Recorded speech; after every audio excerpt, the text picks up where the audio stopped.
चलिए, hello students, good evening. 4 बज गए क्या? 4 तो बजे। चलिए, आपसे मिलने का समय हो गया। मैं अशोक सर आप सभी स्टूडेंट्स का अपने यूट्यूब चैनल में free online classes, free online numericals classes में स्वागत करता हूँ। चलिए, क्लास हम लोग स्टार्ट करें। आप उम्मीद है कि आप पिछला 2 वीडियो आराम से देख लिए होंगे, जिसमें हम केवल इलेक्ट्रोस्टैटिक में यूज होने वाला सारा फॉर्मूला डिस्कस किए थे। उस फॉर्मूला को केवल देखना नहीं है, आपको याद भी कर लेना है, तभी आप क्वेश्चन को बना सकेंगे। याद कीजिएगा नहीं तो लगेगा कि हमसे क्वेश्चन टफ हो गया। इसलिए आपका आज उसको वीडियो को जरूर देखते हुए फॉर्मूला याद कीजिए। उसमें जो भी फॉर्मूला है उसको जरूर याद कर लीजिए। तो फॉर्मूला देखना आपके लिए बहुत जरूरी है। अड़ेगा हाँ, इसके बाद आज का जो वीडियो है, जैसे कल बताए थे कि आज का वीडियो बहुत इंपॉर्टेंट होता रहेगा। ये आपका कंसेप्चुअल वीडियो है, नाम ही दिया है कंसेप्चुअल वीडियो। मतलब जिसमें हम कुछ इंपॉर्टेंट कंसेप्ट डिस्कस करेंगे, कुछ इंपॉर्टेंट कंसेप्ट डिस्कस करेंगे जो फॉर्म क्वेश्चन को सॉल्व करने में मदद करेगा। कुछ इंपॉर्टेंट कंसेप्ट को डिस्कस करेंगे जो क्वेश्चन को सॉल्व करने में मदद करने जा रहा है। क्या आप तैयार है इसके लिए? क्या ये सही है बात ना? तो आप स्टार्ट करते हैं। Important concept use in the solution of the problem. तो स्टार्ट करते हुए शुरू करें। तो आइए, पहला कंसेप्ट में आए, हम लोग पढ़ने जा रहे हैं रिजल्टेंट ऑफ फोर्सेस। रिजल्टेंट, देखो रिजल्टेंट ऑफ फोर्सेस मतलब sum, resultant of resultant of vector quantities. Vector quantity दो या दो से ज्यादा वेक्टर क्वांटिटी का सम कैसे निकालेंगे, उसको हम लोग डिस्कस करने जा रहे हैं। आप में सभी जरूर जानते होंगे, लेकिन तब भी एक बार देख लें। रिजल्टेंट ऑफ वेक्टर क्वांटिटीज, दो वेक्टर है, दो वेक्टर क्वांटिटी, दो अलग अलग वेक्टर क्वांटिटी नहीं, एक वेक्टर क्वांटिटी का दो यूनिट है, दो अमाउंट है, उसका रिजल्टेंट। रिजल्टेंट का मतलब सम, रिजल्टेंट का मतलब सम। तो सम आप कैसे निकालेंगे? ठीक बस, तो हम लोग शुरुआत करने जा रहे हैं। सबसे पहले फॉर 2 वेक्टर, पहले 2 वेक्टर के लिए फॉर 2 वेक्टर, अड़ेगा फॉर 2 वेक्टर्स क्या होगा? पहला स्टेप्स, अड़ेगा फॉर 2 वेक्टर, पहला steps represent the vector, represent the vectors. अड़ेगा सबसे पहले वेक्टर्स को रिप्रेजेंट करें, जो वेक्टर दिया हुआ उसको रिप्रेजेंट करें, मतलब डायरेक्शन के साथ उसको शो करें। Represent the vector quantities. अड़ेगा अब कैटेगरी पर देखना, अगर सेम डायरेक्शन आ जाए, अड़ेगा ध्यान देते हुए, अगर सेम डायरेक्शन आ जाए, दो वेक्टर है दोनों सेम दिशा में आए, या क्या हो सकता है अपोजिट दिशा में आता होगा, अपोजिट डायरेक्शन आए, या अड़ेगा या डिफरेंट एंगल पर, या इंक्लाइंड एट सम एंगल, मतलब इंक्लाइंड एट सम एंगल, कुछ एंगल पर इंक्लाइंड है। अड़ेगा बस सेम डायरेक्शन में होगा, अपोजिट डायरेक्शन में होगा, या कुछ एंगल पर इंक्लाइंड है, तब स्थिति क्या होगा? देखिए ध्यान से, जैसे अगर दो वेक्टर क्वांटिटी है, मान लो ए, अड़ेगा एक ऑब्जेक्ट है, उस पर दो वेक्टर क्वांटिटी लग रहा है, दो क्वांटिटी है उसके साथ एसोसिएट, ए और बी, दोनों सेम दिशा में, दोनों सेम दिशा में, तो इनका रिजल्टेंट क्या होगा? सिंपल एक एग्जांपल समझो, एक ऑब्जेक्ट है जिस पर दो फोर्स लगा रहे हैं, राइट वर्ड, एक 5 न्यूटन एक 3 न्यूटन, टोटल कितना? 13 न्यूटन। वही बात इसमें भी, रिजल्टेंट का वैल्यू क्या हो जाएगा? तो just a plus b, resultant का मैग्नीट्यूड हो जाएगा ए प्लस बी, दिशा इसी दिशा में। अगर ये दोनों अपोजिट हो जाए, मतलब कोई एक ऑब्जेक्ट है जिस पर एसोसिएटेड दो वेक्टर है, एक राइटवर्ड काम कर रहा है, एक राइटवर्ड काम कर रहा है और एक लेफ्टवर्ड, अड़ेगा सो रिजल्टेंट का वैल्यू, रिजल्टेंट का कंडीशंस क्या होगा? अड़ेगा रिजल्टेंट का वैल्यू क्या हो जाएगा? So this is A minus B. अड़ेगा अब बी माइनस ए भी हो सकता है, कौन बड़ा इस पर डिपेंड कर रहा है, मतलब बड़ा माइनस छोटा और बड़े वाले वेक्टर के दिशा में, बड़ा माइनस छोटा और बड़े वाले वेक्टर के दिशा में, ये भी समझो किस दिशा में, अलोंग बड़ा वेक्टर। अब कुछ एंगल पर इंक्लाइन है, जैसे ये और बी, अड़ेगा तो इनका रिजल्टेंट क्या होगा? समवेयर हियर, यहां इसका रिजल्टेंट होगा, और इस रिजल्टेंट का फॉर्मूला ये हो जाएगा this is A square B square और 2ab cos theta, where theta is the angle between A and B. अगर दो वेक्टर ए और बी थीटा एंगल पर इंक्लाइंड है तो उनका रिजल्टेंट का फॉर्मूला होगा root under A square B square 2ab cos theta. अड़ेगा theta is the angle between A and B. Direction नीचे नहीं दिखे इसलिए हम वहां पर ले लेते हैं डायरेक्शन। क्या इसका डायरेक्शन मतलब रिजल्टेंट कितना एंगल बनाता हुआ जाएगा, तो कह सकते हैं आर मेक्स एन एंगल कितना एंगल बना रहा है, makes an angle alpha, alpha का formula tan inverse B sine theta और divide by A plus B cos theta, B sine theta divide by A plus B cos theta किसके साथ, with ए के साथ अड़ेगा इतना एंगल बनाता हुआ जाएगा। सो रिजल्टेंट कुछ इस प्रकार का, बोलो याद बढ़ेगा।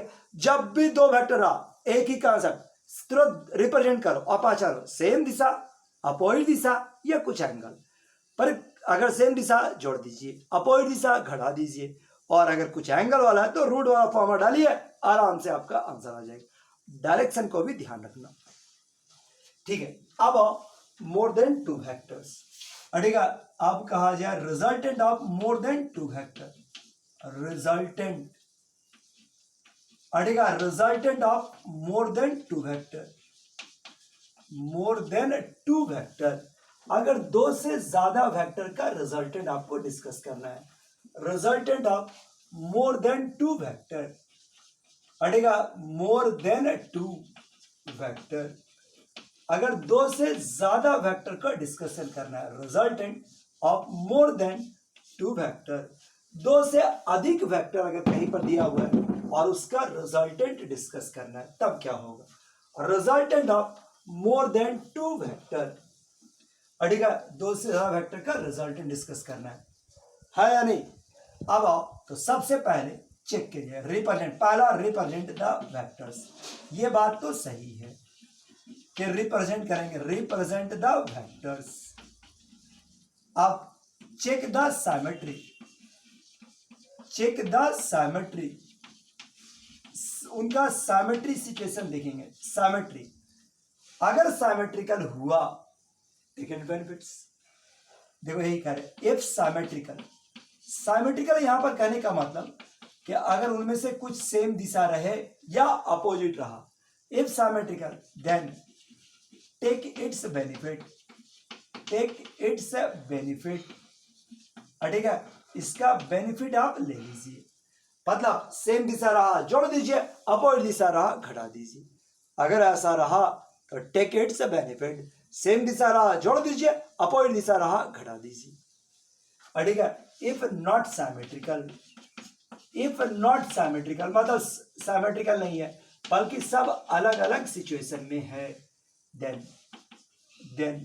ठीक है, देन पहला स्टेप्स ठीक है, देन पहला स्टेप क्या होगा, break the vector into components, break the vector into components ठीक है, वेक्टर को कंपोनेंट में तोड़ दीजिए ठीक है। अब take the benefit of symmetry और तब साइमेट्री का बेनिफिट लीजिए, then take the benefit of symmetry मतलब सेम डायरेक्शन रहा तो जोड़ दीजिए, अपोजिट दिशा रहा तो घटा दीजिए। ये इसका फायदा, बोलो याद है बड़ी क्या? तो इसको एक एग्जांपल्स दिखाते हैं, क्या बोल रहे हैं बढ़ाए इसको। ये देखो, अब अगर मान लो चार वेक्टर्स, कहीं पर कोई ऑब्जेक्ट है जिस पर चार फोर्स लग रहा है या चार वेक्टर क्वांटिटी लग रहा है, कुछ इस प्रकार से, एक इस दिशा में F1, ये आपका लग रहा है F2, ये इसी दिशा में लग रहा है F3 ठीक है, और इसके अपोजिट लग रहा है F4। अब कह रहा है कि इन चारों का रिजल्टेंट निकाल दीजिए ठीक है, इन चारों का रिजल्टेंट निकाल दीजिए। देखिए यही आपका क्वेश्चन है, कह रहा इन चारों का रिजल्टेंट निकाल दीजिए। प्रोसेस क्या होगा, तो तुरंत का बेनिफिट है सेम दिशा में ऐड कर दीजिए, ऐसा ये हो गया आपका F1 प्लस F3 मिलाकर एक सिंगल वेक्टर, न्यूमेरिकल जोड़ लेना। ये वाला अपोजिट है तो आप फायदा ले लीजिए, F2 माइनस F4। अब एक ये वाला हो गया, एक ये वाला हो गया, और दोनों के बीच का एंगल मान लो 90 डिग्री है, या कोई भी एंगल होगा, तो क्या रिजल्टेंट निकाल सकते हैं? रिजल्टेंट का मैंने ये एक सिंगल वेक्टर। अब तो सिंपल क्वेश्चन हो गया कि दो वेक्टर क्वांटिटी है, कुछ एंगल पर इंक्लाइन, यानी रूट वाला फॉर्म डालिए और आंसर निकल सकता है। आपको समझ में आया बात? सिमेट्री का फायदा ये हुआ।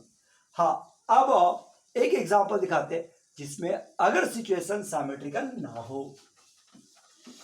जैसे ये चीज को देखो, कोई एक ऑब्जेक्ट है और इस पर चार फोर्स लग रहा है। एक ऐसा F1,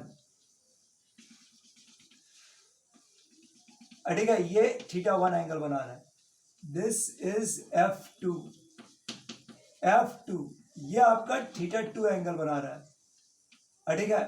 ये आपका F3, दिस इज θ3 एंगल बना रहा है, और ये आपका मान लो F4। सब अलग अलग है, सब अलग अलग एंगल बना रहा है।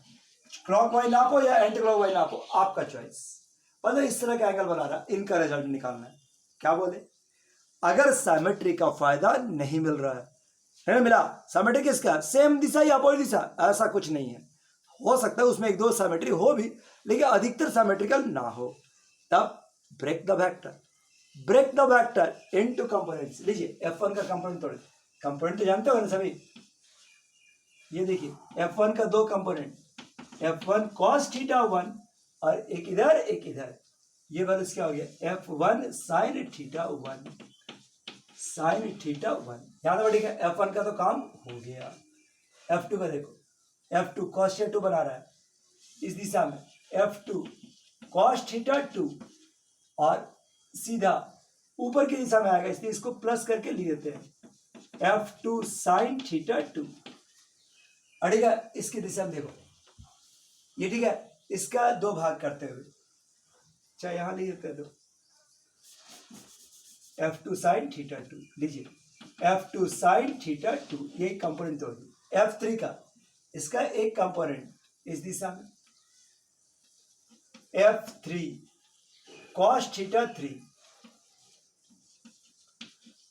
θ3, और ये इस दिशा में F3 sin θ3, अड़ेगा। इसका वैल्यू इस दिशा में F4 cos θ4, और इस दिशा में F4 sin θ4। मतलब कंपोनेंट तोड़ दिए। कोई भी वेक्टर ऐसा है इसका दो कंपोनेंट इधर और इधर, एक को वेक्टर ऐसा है इसका दो कंपोनेंट इधर और इधर, एक वेक्टर ऐसा है इसका दो कंपोनेंट एक इधर और एक इधर, ऐसे ही तोड़ दिए। तो जस्ट कंपोनेंट तोड़ दिए। अब सिमेट्री का फायदा, पर सेम दिशा वाला जोड़ दीजिए, अपोजिट दिशा खड़ा दीजिए, ये दोनों सेम। देख चलो, F1 sin θ1 plus F2 sin θ2, ये दोनों एक साथ। F1 cos θ1 plus F4 cos θ4, पड़ेगा। ये वाला, ये दोनों सेम, ये दोनों सेम ना, ये दोनों सेम, तो क्या हो जाएगा? F4। इस क्वेश्चन में ऐसा जरूरी नहीं कि हर बार दो दो का भी करेगा, पड़ेगा। हर बार दो दो आए ऐसा जरूरी नहीं, बस जो जो आएगा सेम दिशा उसको जोड़ते चल जाइए। ये कुछ ऐसा, F2 cos θ2 plus F3 cos θ3, लीजिए ऐसा कुछ। अब सिमेट्री का फायदा, ये दोनों अपोजिट, क्या उन्हें घटा दे, इधर बिठा दे। ये ओरिजिनल क्वेश्चन था, कंपोनेंट तोड़े, सिमेट्री का फायदा लेना शुरू किए। दो स्टेप में चल रहा है इस बार, एक बार ऐसा लिए। अब ये मान लो ये फैक्टर बड़ा, तो बड़ा माइनस छोटा, ठीक है, इधर मिटा रहे हैं, सारा चीज मिटाते हुए लिख रहा है। अब बड़ा माइनस छोटा, और अब ये देखिए कुछ ऐसा, तो क्या आ जाएगा? F1 sin θ1 plus F2 sin θ2 minus, अड़ेगा ये वैल्यूज क्या हो गया? F4 sin θ4 minus F3 sin θ3। इतना बड़ा नहीं हो तो न्यूमेरिकल लड़ाएगा ना, अब ये वाला इधर F1 cos theta 1 F4 cos theta 4। अब ये दोनों में हमारा ये बड़ा रहेगा तो उल्टा दिखाना, पर अपना फायदा देखते हुए, क्वेश्चन देखते हुए। F2 cos थीटा 2 और ये वाला क्या हो गया F3 cos theta 3 cos theta 3। देखिए ये आपका ऐसा पर कंपोनेंट्स के रूप में तोड़ दिए। अब ये चारों एक सिंगल, ये सिंगल, मतलब दो फोर्स हो गए, दो फोर्स हो गया ना, ठीक 90 डिग्री के एंगल पर।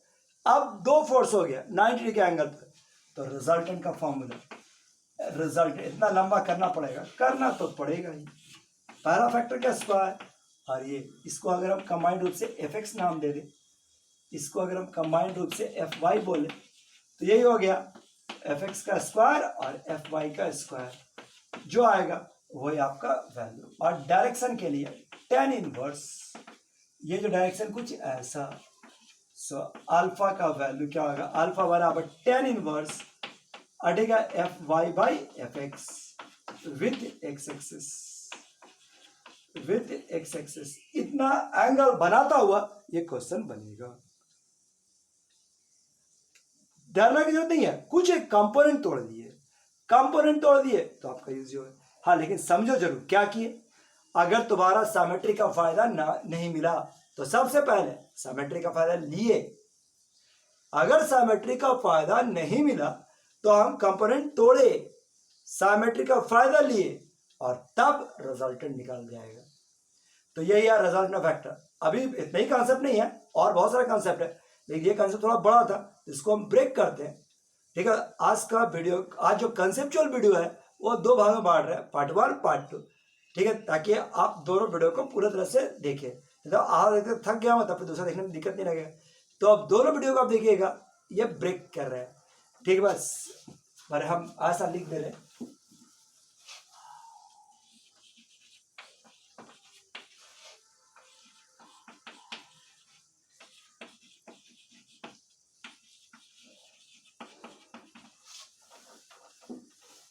ठीक है, थोड़ा सा ब्रेक लेते हुए और तब हम लोग इसको देखिए।